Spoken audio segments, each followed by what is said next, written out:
they found that people with higher credit scores are more likely to form committed relationships and then to What's stay your credit together. score? Okay, I'm not going to tell you my credit score, not today or ever. But here's the point. The point in that is, I appreciate the information and it was interesting. But here's the problem.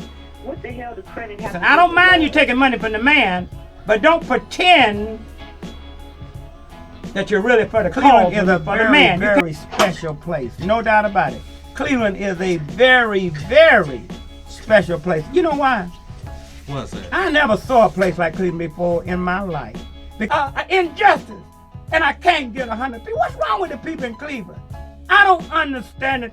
People in Cleveland and surrounding community. What's wrong with you all? Are you trying to tell me that people can't sincerely love and care for each other unless they know someone's credit score? I think that's false. Number two, I know so many poor people as we grew up in our communities that loved each other, stayed with each other, and they never had a damn credit score. Our parents stayed together until death without a credit score. The reason that they're talking about this, and this is what Ms. Controversy believes, is that all this has to do with if you might stay together because if you know your credit score, because you got less to lose. So if two people that both of their credit scores are equal or they have money or whatever, yeah, well, you don't have that much to lose. But, in matters of love and money, those two don't even compare. They're not even in the same category. So, I appreciate the information, but I think that it's false. Love has nothing to do with a credit score. See, you know what? See, well, that's the problem. It's some people that fall on hard times, and here you are, you believing what the people, the powers that be tell you what the standards of love are. Okay, it don't have nothing to do with money. So if you want to talk about this Valentine's Day and what it speaks about love. Wait, hold on. I'm gonna let you finish. Okay, wait a minute. You since your counterpart urged all this on. Kiki, do you want a relationship without a car? I know you was gonna say the same thing she said. They're in this together. I told you, Brother Porter. They're in this together. Go ahead, sister. Go ahead. If the brother has something going on about himself and he just happened to be in a bad situation, all right, if he explained it and was truthful to me and explained whatever financial situation that he may find himself in, if he was truthful and told me everything, it wouldn't matter to me about his credit score. What would matter to me it would be his truthfulness and his sincerity. Wait a minute. Let's get a little men in this conversation. Ted Gary, come on now. Would you want your lady to have? I know you got good credit, Ted. So would you like your lady to have a good credit score like you? Or you want her to have one of them real low credit scores? Come on, talk to me. Would it help in your romance? And any asset would be pleasurable. I mean, if they had good credit, that would be good. And if they didn't have good credit, if they love me, what difference did it make? Because I'm gonna take Hey, it I just anyway. wanted to say it's real nice when you can look up and know for the facts that Valentine's Day, also called Saint Valentine's Day, or the Feast of Saint Valentine, is an annual holiday celebrated on February 14th.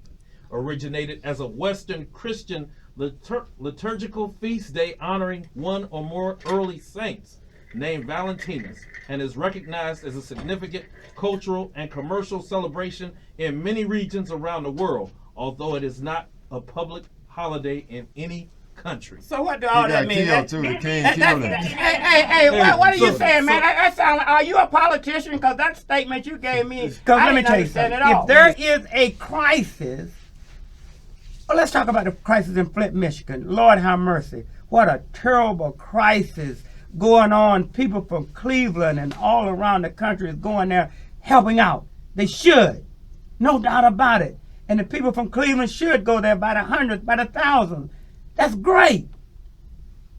When it was going to Ferguson, people went from Cleveland to Ferguson by the hundreds, by the thousands.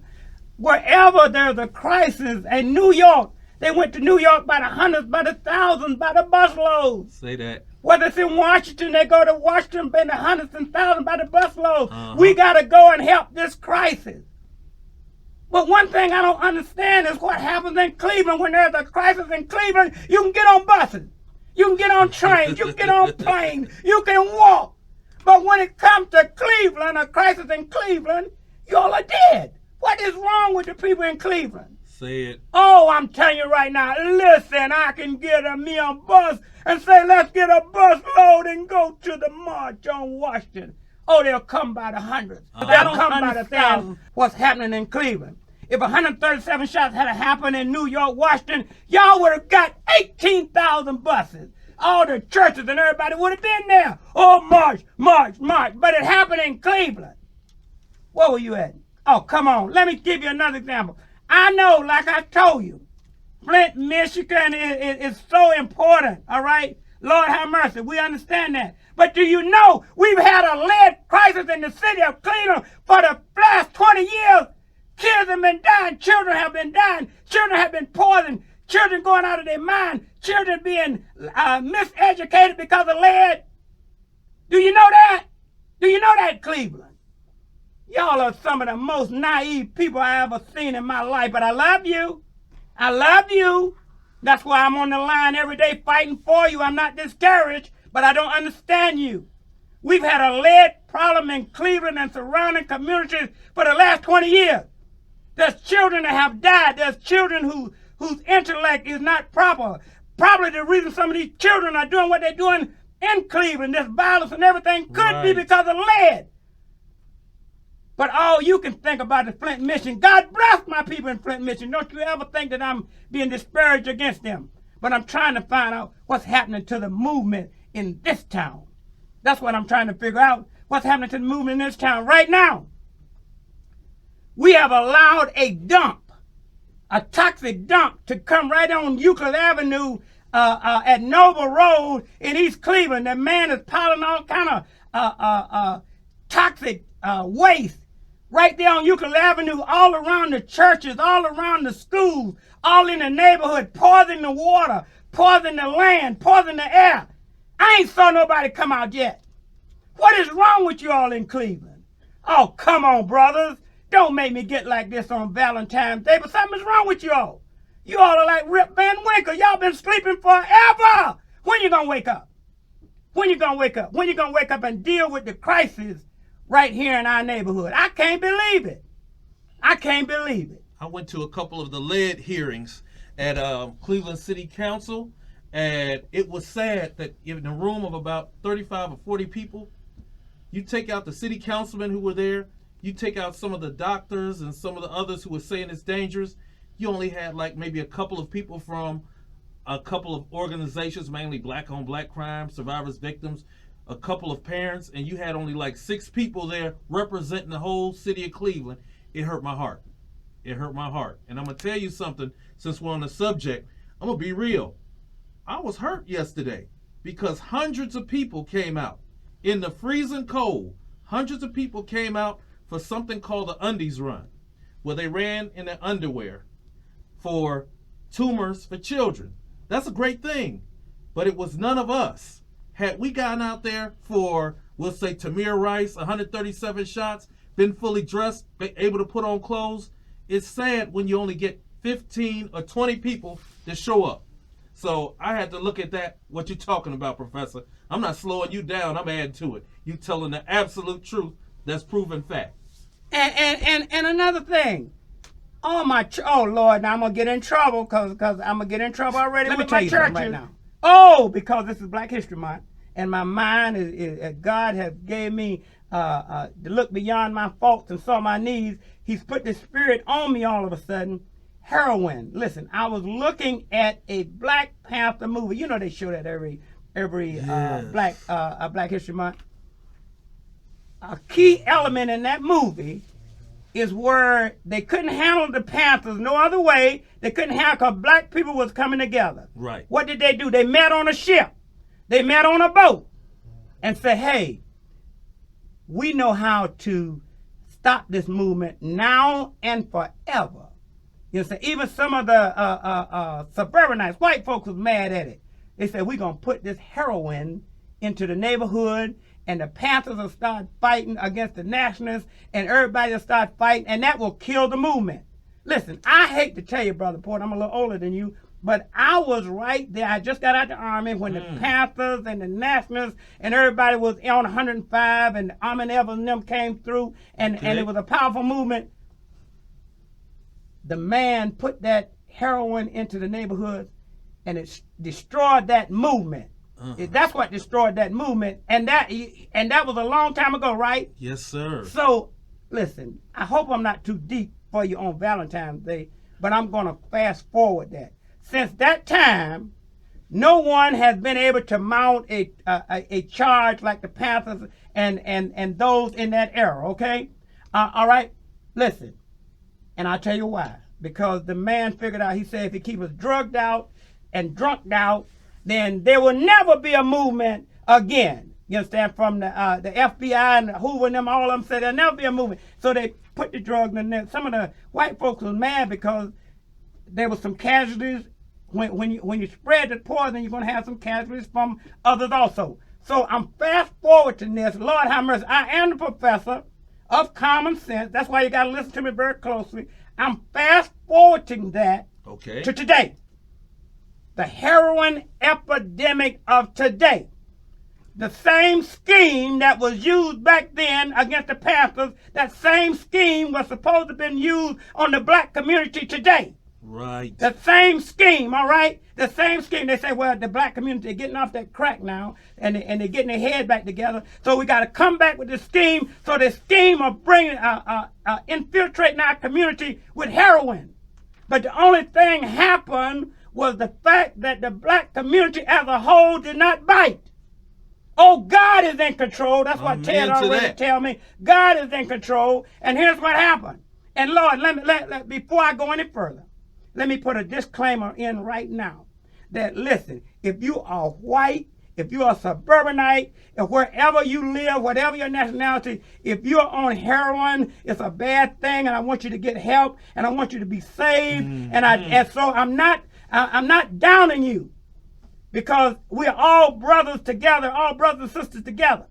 So I'm reaching out right now. I'm not slamming nothing on you all, but I'm telling you right now, this whole epidemic was caused because they wanted to put it out in the black community and mess us up all over again. Yes, sir. But God is in control, and God made it so this time the casualties came more from the suburbanites. So casualties came more from that area.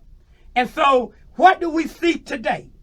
What we see today is the fact that their heroin deaths are multiplying increasingly. Yes, sir. And because, oh, hallelujah, y'all pray for me.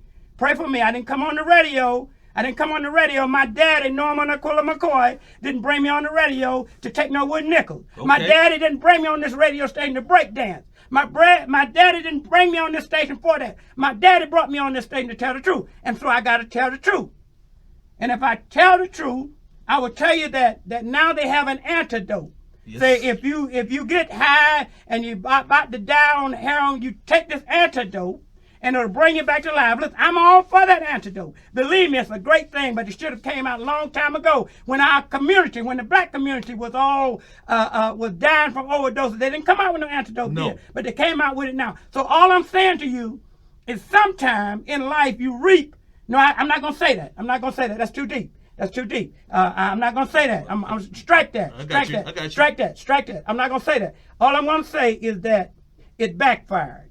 It backfired. And because it backfired, we have this great heroin epidemic today in our community. Listen, maybe you need to tune into another radio show, because on this show here, I keep it real and sometimes I make it rain. All right?